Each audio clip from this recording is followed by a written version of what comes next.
Hey everybody, I'm Gracie. And I'm Ann. And we are Little Things Big Difference, where we talk about little things that make a big difference in your life. So today we're going to be talking about my favorite topic as an Enneagram 9.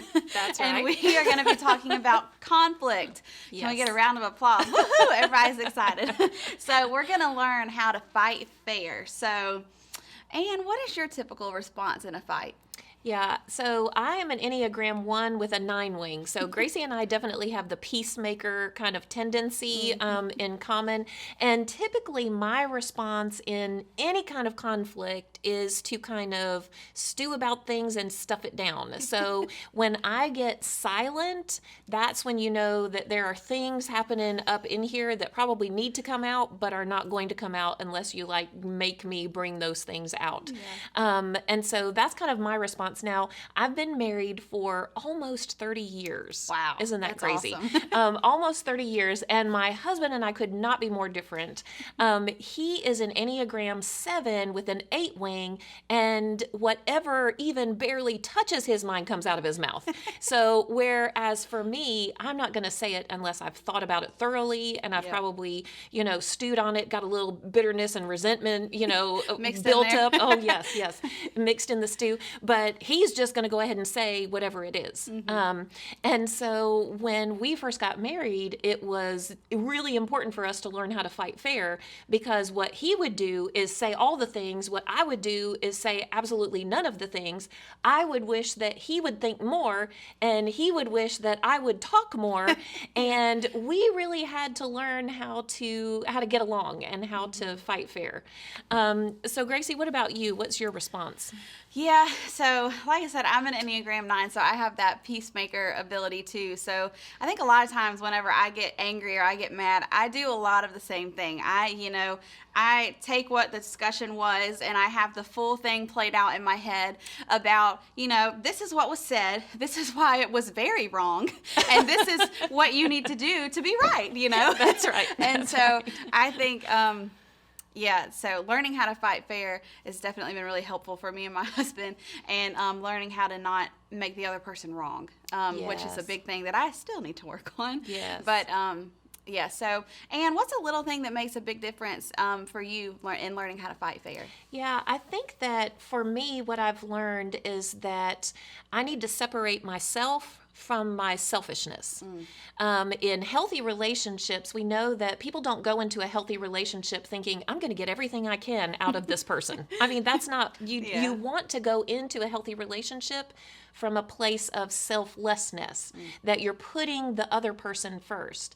And so whenever you find yourself in conflict or on the verge of a fight, let's be honest, let's do it before the fight happens, right? That's good. It's important for us to separate ourselves from our selfishness. And the way that we do that is kind of by just some really easy questions and kind of fill in the blanks. And here's what I like to think about this in terms of saying to myself, okay, what does my selfishness want for myself right now? What does my selfishness want from me right now? And usually it's to be right. Usually it's for the, Corey to read my mind and know what I'm thinking without me having to say it. Or usually it's for, my comfort or to make my situation better. And so I just have to claim, hey, here's what my selfishness wants for myself. But then here's the key, because if we lead with that is not a healthy relationship.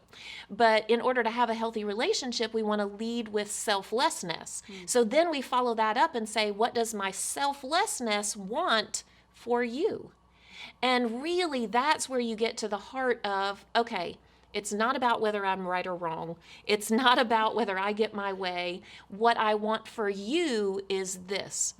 And when you're both able to say that out loud, then you take your selfishness away from the fight and you're fighting for each other instead of against each other.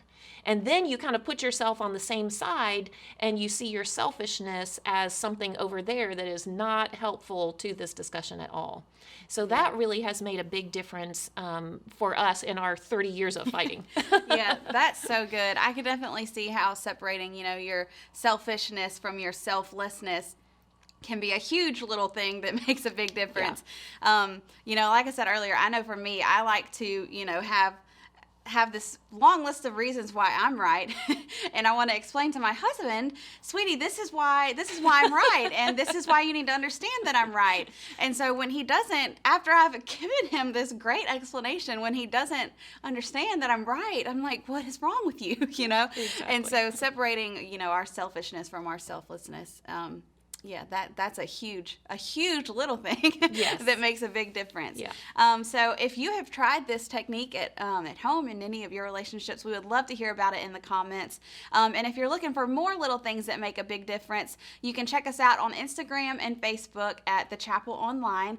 And as always, make sure that you like, comment, and share these videos. And be sure to subscribe so that you catch all of the little things that can make a big difference in your life.